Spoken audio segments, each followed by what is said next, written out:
In 1983, Alan Keyes served as ambassador to the United Nations Economic and Social Council. And in 88 and in 92, he won the Republican nomination for the U.S. Senate in Maryland. And in 96 was a candidate for the Republican nomination for president. He has been sending a wake-up call every single day on scores of radio stations through the Alan Keyes show, America's Wake-Up Call. He has served as a resident scholar at the American Enterprise Institute, is the founder of National Taxpayer Action Day, president of Citizens Against Government Waste. The title of one of his books provide the core of his campaign's commitment to conservative principles. It is called Our Character, Our Future, Reclaiming America's Moral Destiny.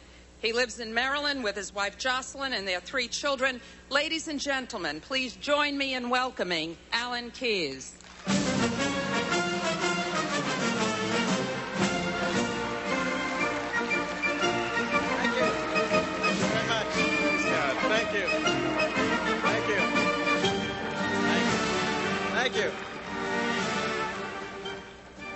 Thank you very much.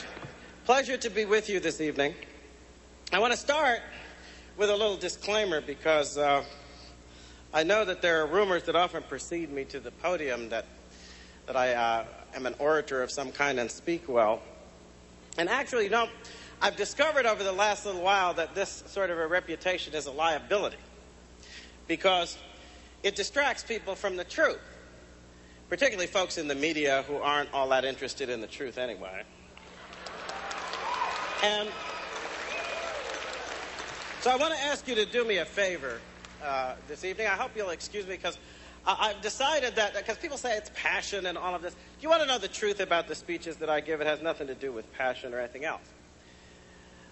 Though occasionally it is kind of hard for me to keep what is in my heart from showing. I mean, I'll confess that. But at the same time, my views aren't informed by passion.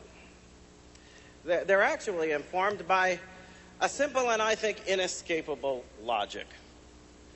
It is the logic of our liberty. And what I would like you to do this evening is put aside all expectations, and I just want to spend a few minutes in a little conversation focusing on this logic. And then I want to challenge you.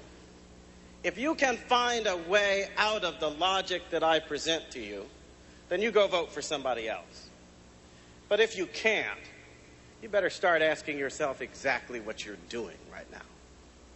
Because the logic of our situation, which we seem to want to hide from, and we hear good speeches this evening, people going through the laundry list of things we Republicans believe, it's not very hard to figure that out. We're a party of liberty. We want to hand it back to the people of this country. And in every area, schools and money and decision-making and business, we would like to see in America that's the way it's supposed to be, with the people in charge, not the government. It's fairly simple. But what's the great obstacle to that? It's not the talent of the American people. We see that proven all the time. It's not the track record of the American people. No, what is it? It's the fact that you've got folks like Bill Clinton and others can stand up, and when we say people ought to have more control of their money, he acts like they're not good enough for it. And we say they ought to have more control of their schools, he acts like they're not good enough for that. We say they ought to keep and bear arms and have the right to defend themselves in this country that the Constitution guarantees, and they tell us people aren't wise enough, aren't disciplined enough, aren't responsible enough for that. When is it going to become clear to us that the real challenge to our agenda isn't in the facts or the empirical evidence? It's a moral challenge based on the premise that we're just not a people good enough to be free anymore. We can't be trusted with our liberty, and therefore we need more power in the hands of government to make sure we take care of each other, do all that. See, I think, however, that approach defies the clear logic that this nation was based on. It started out with a simple premise: our rights come from the Creator God. And it's hard sometimes for people to listen to that. I didn't make that up, y'all. And it doesn't just come out of Alan Keyes' Christian heart or this one's Bible. It comes from the Declaration of Independence, the core key document of American life. No, wait. Don't have much time. I want to get through this. Now, I want you to think about this hard, though. See, don't applaud it if you don't really care about it. And I've got to tell you, I think some people in this room haven't thought about it enough. You don't care what it really means. Because if our rights come from God, if that is the authority on the basis of which we lay claim to liberty, then you tell me what becomes of that claim if we adopt policies and approaches based on the assumption that God's authority doesn't matter and that he does not exist. We then do not have a claim to rights. We do not have a claim to liberty. And our whole way of life, which rests on that clear foundation, collapses of its own weight.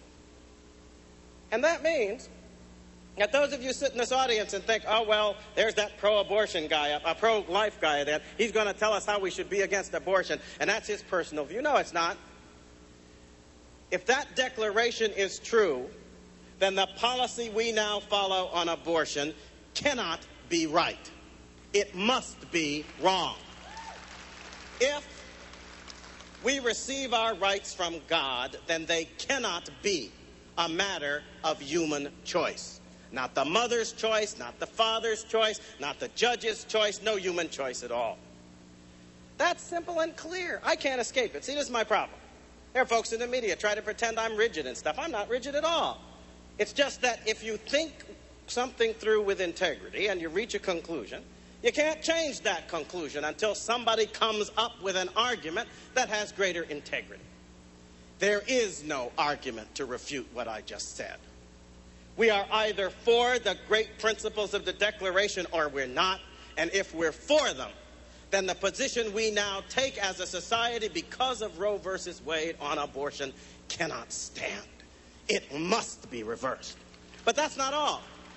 See? Because if we've turned our back on our fundamental principle, that principle also guarantees that we can have some confidence in our own use of freedom. Because after all, if we get freedom from God's authority, we have some assurance that we may very well use it in a way that respects God's authority. That implies discipline and responsibility. It implies a sense that as a people we stand on a common ground that protects us from licentiousness and disorder.